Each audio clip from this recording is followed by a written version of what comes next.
Salwe. So, within what I'd call the dissident right, which I broadly consider to be those who hold views associated with the political right but are disenfranchised with its mainstream and moderate expressions, such as the Republican Party, one of the ideas that's subject to frequent criticism is Dinesh D'souza's argument that both the fascist and National Socialist movements of the early to mid-20th century should be associated with the political left and not the right, and that the modern progressive movement and institutions such as the Democratic Party are closely linked in ideas with the fascists. Similarly is Dinesh's argument that the Democratic Party's policies towards race have not actually changed, that a line can be drawn from slavery to Jim Crow to the welfare state. This has led to the joke phrase, "the Democrats are the real racists." So, to provide some context for people who have no idea what I'm talking about, the conservative author, commentator, and filmmaker Dinesh D'Souza, among other conservatives such as the National Review's Jonah Goldberg, author of Liberal Fascism, have put forth an argument that we should shift our perception of the political right and left so that fascism and National Socialism is associated with the political left instead of the right, that the Nazis were much closer politically aligned to the communists than they were to the far right. Now, it's not that difficult to see why Dinesh would want such a shift. In our post-war conception of politics, in which history begins in 1945, the consensus in the West has been that the Nazis were the most evil human beings, movement, and ideas in existence.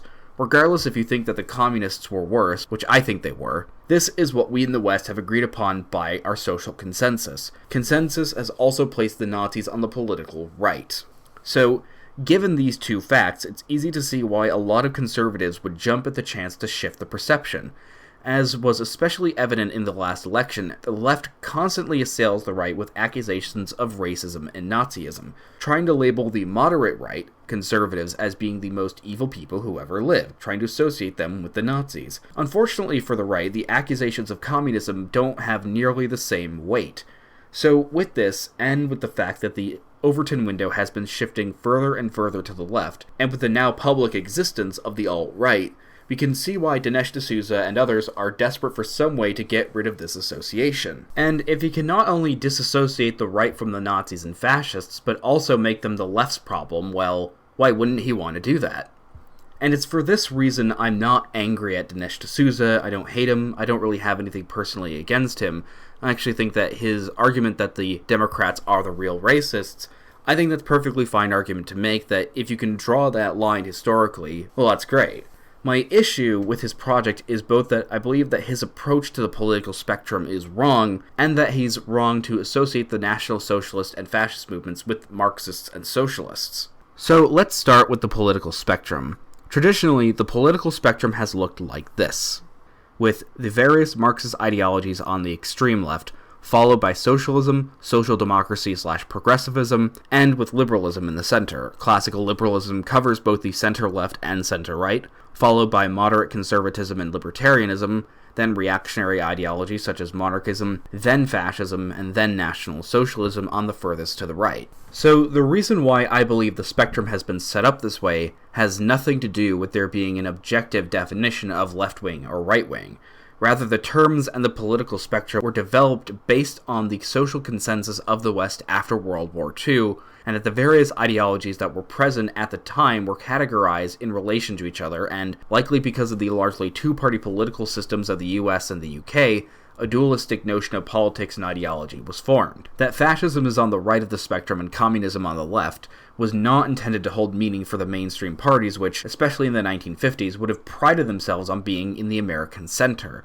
In fact, the reason why communism and fascism are put on the extremes and liberalism in the center serves the post-war consensus perfectly. The average American or Western European in 1950 wanted most to avoid both the Marxist regimes in Eastern Europe and the fascist regimes which had only recently been destroyed in World War II.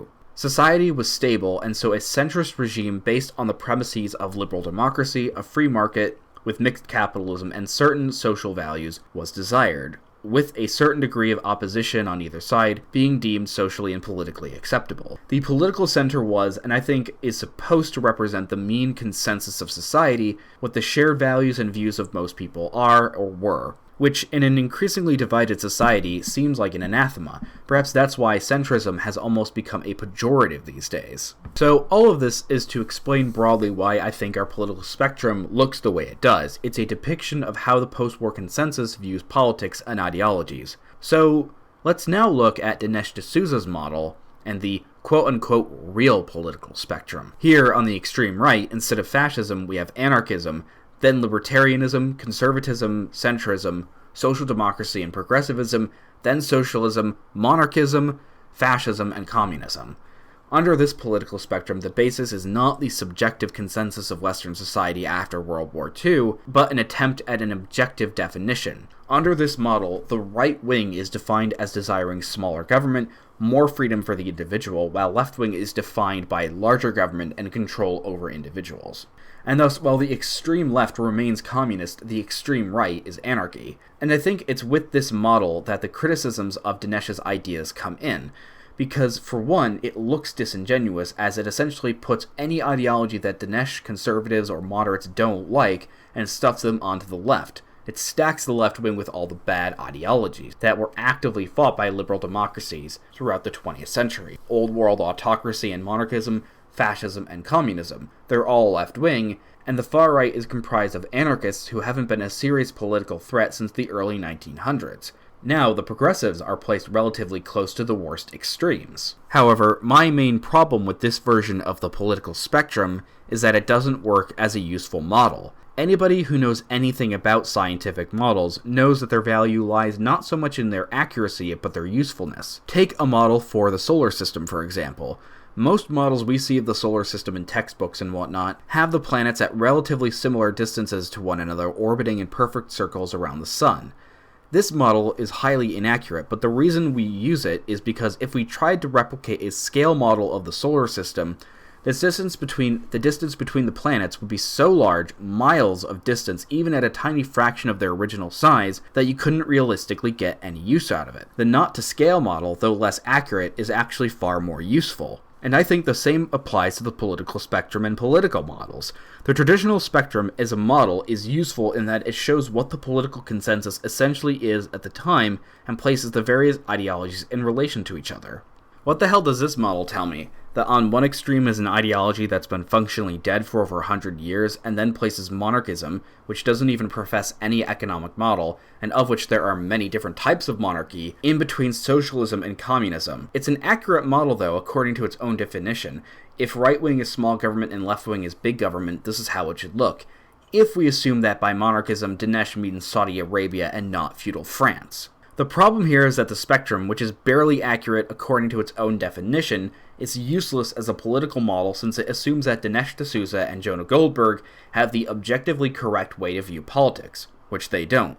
The political spectrum was designed to map out the various political ideologies were in relation to each other, centered on the subjective post-war consensus, not as a propaganda tool. Another problem I have with Dinesh D'Souza's argument is that it doesn't just misplace fascism and National Socialism, but it oversimplifies both of them and all political ideologies down to one value, that of state control over the individual. Whereas the traditional model implicitly shows that fascism and communism, while both possessing a large and dictatorial government, held radically different ideas that justify putting them on opposite ends of the spectrum.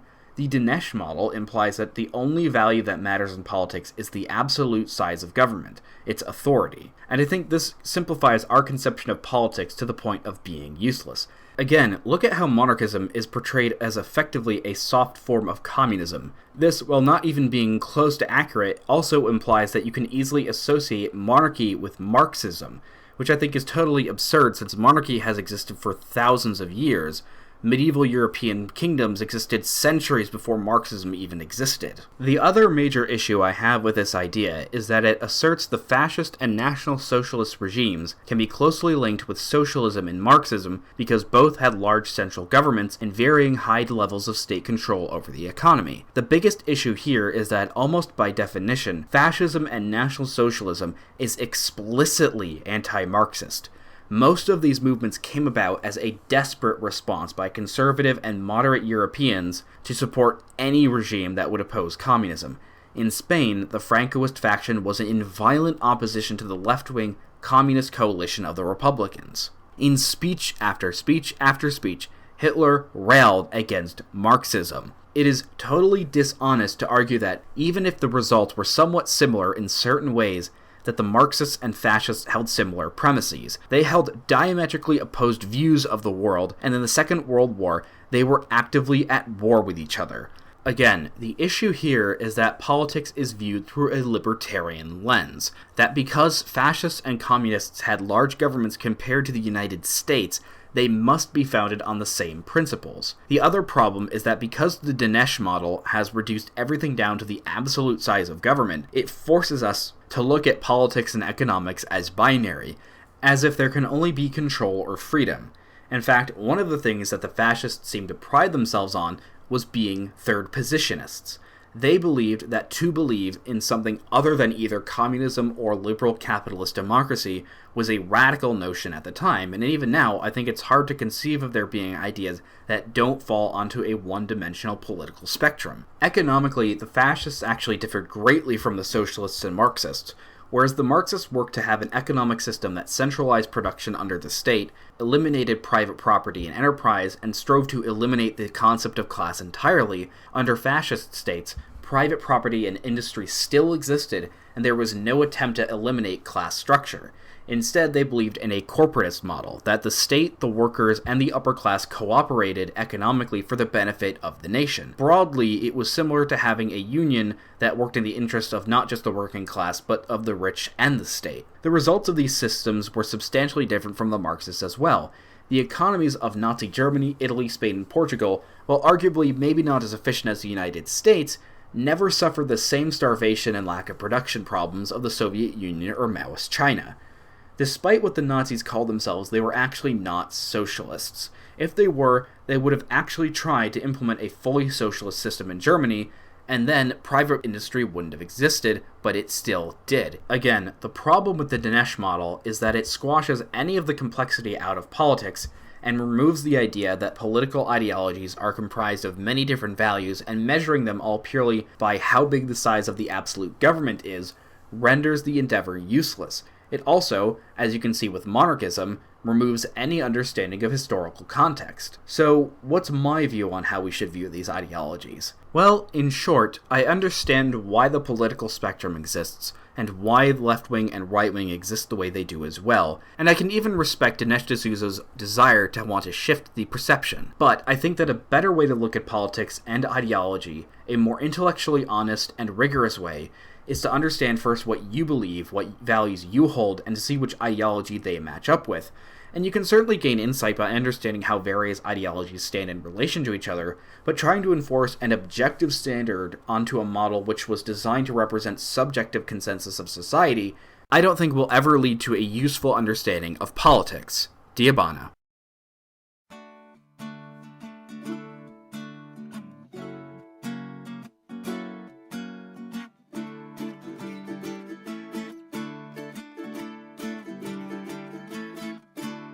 Wir wollen unseren alten Kaiser Wilhelm wieder.